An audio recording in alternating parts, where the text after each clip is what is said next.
discuss types of solids. सबसे पहले हम देखेंगे कि सॉलिड्स बनते किससे हैं। तो solids are made up of atoms, molecules और आयंस। किससे बनते हैं सॉलिड्स? आइदर एटम्स, मॉलिक्यूल्स और आयंस। इसलिए इन पार्टिकल्स को कहा जाता है constituent particles of solids. What are the constituent particles of solids? Atoms, molecules और ions. कौन कौन से पार्टिकल्स को हम constituent particles कहेंगे? Atoms, molecules और ions. अब इन constituent particles का अरेंजमेंट किस प्रकार का होता है, इस पे डिपेंडेंट सॉलिड्स के दो प्रकार दिए गए हैं। सॉलिड्स जब बनते हैं तो उनमें कॉन्स्टिट्यूएंट पार्टिकल्स का अरेंजमेंट दो प्रकार का हो सकता है। एक तो रहेगा रेगुलर और irregular. On the basis of arrangement of constituent particles, solids are divided into two classes. अब दो क्लासेस कौन से रहेंगे? First is crystalline, second is amorphous. How many classes of solids are there? Two. कौन से? Crystalline and amorphous solids. सबसे पहले हम डिस्कस करेंगे क्रिस्टलाइन सॉलिड्स के बारे में। इनकी कुछ कैरेक्टरिस्टिक्स को हम यहाँ एक्सप्लेन करते हैं।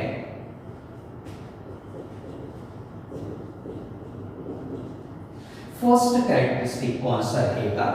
अब देखिए एग्जांपल हम कंसीडर करेंगे सॉलिड का। ये समझो एक कांस्टीट्यूएंट पार्टिकल है, second constituent particle, third constituent particle, fourth दे और कुछ कांस्टीट्यूएंट पार्टिकल्स को हम इस प्रकार से कंसीडर करेंगे। और ये शेप देखने के बाद, इस फिगर को देखने के बाद आपको पता चल रहा है कि यहाँ कांस्टीट्यूएंट पार्टिकल्स का अरेंजमेंट रेगुलर है। जब कांस्टीट्यूएंट पार्टिकल्स को रेगुलरली अरेंज किया जाता है, solids are known as crystalline solids. Therefore remember when crystalline solids में कांस्टीट्यूएंट पार्टिकल्स का अरेंजमेंट कैसे रहेगा? रेगुलर रहेगा। कैसे रहेगा? रेगुलर अरेंजमेंट रहेगा। Therefore the solids in which constituent particles are regularly arranged in a definite geometric manner are known as crystalline solids. The solids in which constituent particles are arranged in a regular definite geometric manner are known as crystalline solids. उसके बाद देखिए जरा इन दो particles के बीच में समझो distance यहाँ पता चल रहा है 1 पिकोमीटर। अब ये जो डिस्टेंस रहेगा यहाँ पे भी सेम 1 पिकोमीटर, या इन दो पार्टिकल्स के बीच में भी रहेगा 1 पिकोमीटर। अब इसे देखने के बाद पता चल रहा कि this distance is same even after second third atom. 2 3 4 atoms के बाद भी ये डिस्टेंस बिल्कुल सेम मिल रहा, इसलिए हम कहेंगे कि crystalline solid possess long range order. दो पार्टिकल्स के बीच में जो डिस्टेंस आपको यहाँ मिल रहा है, सेम डिस्टेंस 3-4 एटम्स के बाद भी दिखाई दे रहा, इसलिए इसको हम कहेंगे they possess long range order. इसलिए first characteristic of crystalline solids was repeating here, constituent particles are regularly arranged in a definite geometrical manner. They possess long range order. इनमें ऑर्डर कैसे रहेगा? लॉन्ग रेंज रहेगा।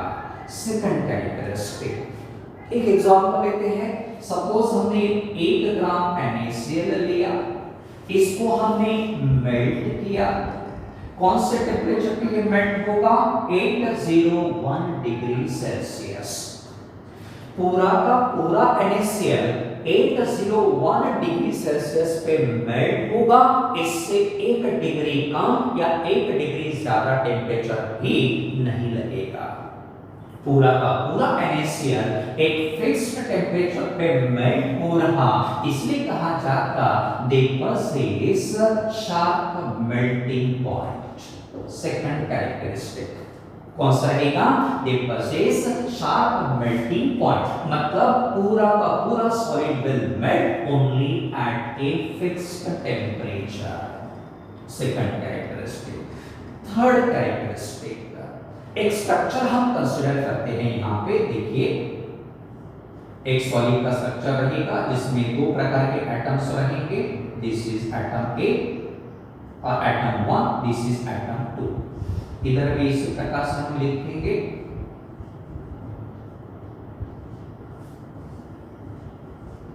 इस प्रकार से हम structure बनाएंगे। अब देखिए हमें क्या करना है, इस सॉलिड का फिजिकल प्रॉपर्टीज का वैल्यू डिटरमाइन करना है। अब कौन सी फिजिकल प्रॉपर्टीज कंसीडर करेंगे? तो फॉर एग्जांपल हम लेते हैं रिफ्रैक्टिव इंडेक्स और थर्मल एंड इलेक्ट्रिकल कंडक्टिविटी। किसी भी फिजिकल प्रॉपर्टी को हम यहाँ यूज कर सकते हैं। अब हम यहाँ डिफरेंट डायरेक्शंस को कंसीडर करते हैं। Suppose first direction is AB, then second direction is CD, third direction रहेगा EF। अब तीनों डायरेक्शंस में जब हम फिजिकल प्रॉपर्टीज का वैल्यू निकालेंगे तो we will get different values of physical properties in different directions. Different directions में फिजिकल प्रॉपर्टीज का वैल्यू डिफरेंट मिल रहा, such property is called anisotropy. Property को क्या कहा गया है? एनिसोट्रॉपी। एन मतलब not, iso means same, trope means form. Form same नहीं है, इसका मतलब यहाँ क्या होगा? देखिए जरा कि डिफरेंट डायरेक्शन में फिजिकल प्रॉपर्टीज का वैल्यू डिफरेंट मिलेगा। Therefore, the property of crystalline solids, the property of crystalline solids to have different values of physical properties, to have different values of physical properties in different directions is known as anisotropy. And this property is exhibited by all crystalline solids except cubic solids. क्या क्रम रहेगा कि cubic solids इसको explain नहीं करते हैं? I will explain letter. अभी आपको याद रखना है कि क्यूबिक सॉलिड्स के अलावा बाकी सभी प्रकार के क्रिस्टलाइन सॉलिड्स एनिसोट्रॉपी को एक्सहिबिट करते हैं। अब इनके एग्जांपल्स कौन से रहेंगे?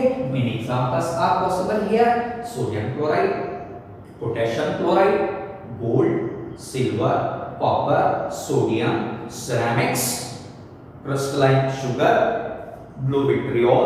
Many examples of crystalline solids are given over there. Now see, some additional points are given in the form of note. अब कुछ ज्यादा के पॉइंट्स कौन से रहेंगे? फर्स्ट पॉइंट कौन सा है? देखिए जरा यहाँ पे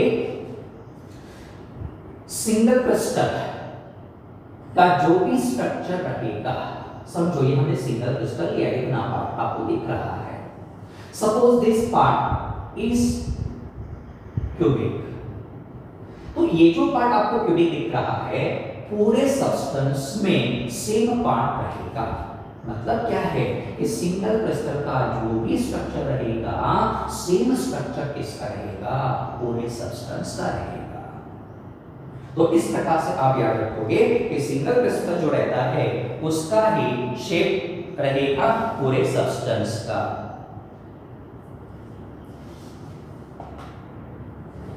उसके बाद ज्यादातर क्रिस्टलाइन सॉलिड्स कैसे होते हैं? पॉलीक्रिस्टलाइन। अब पॉलीक्रिस्टलाइन का मतलब क्या होता है? देखिए जब सब्सटेंस में एक ही प्रकार के ग्रेन्स रहते हैं तो उन्हें सिंगल क्रिस्टल कहा जाता है।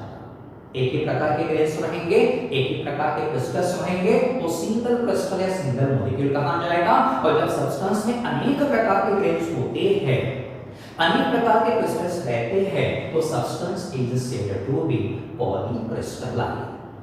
फॉर एग्जांपल हम लेते हैं brick.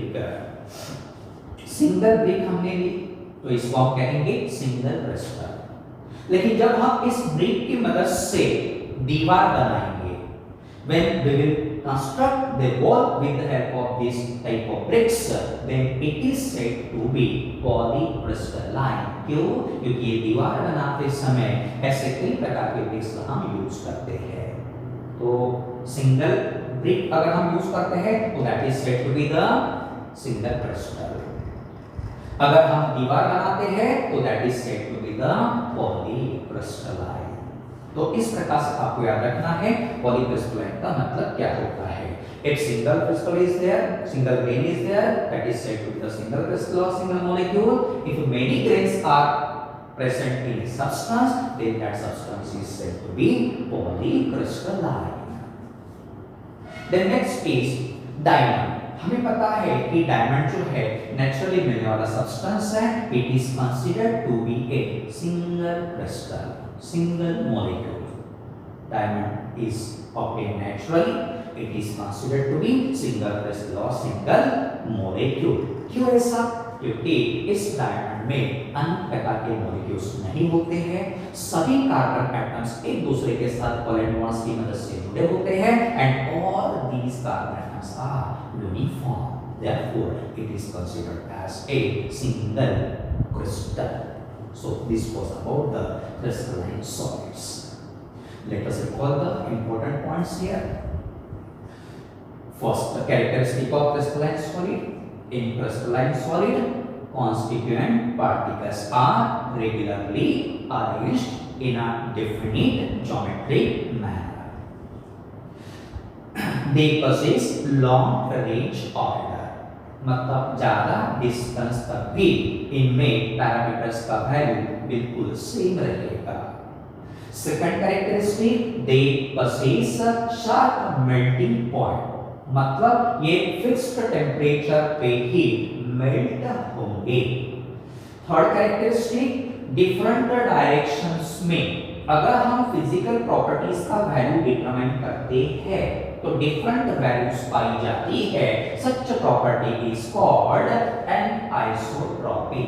Therefore, the property of a crystalline solids to possess different values of physical properties like refractive index, thermal and electrical conductivity in different directions is known as an isotropy।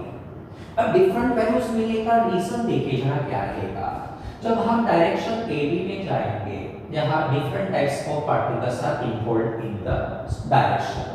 अगर हम सीधी direction में जाएंगे तो second type of particles are involved here.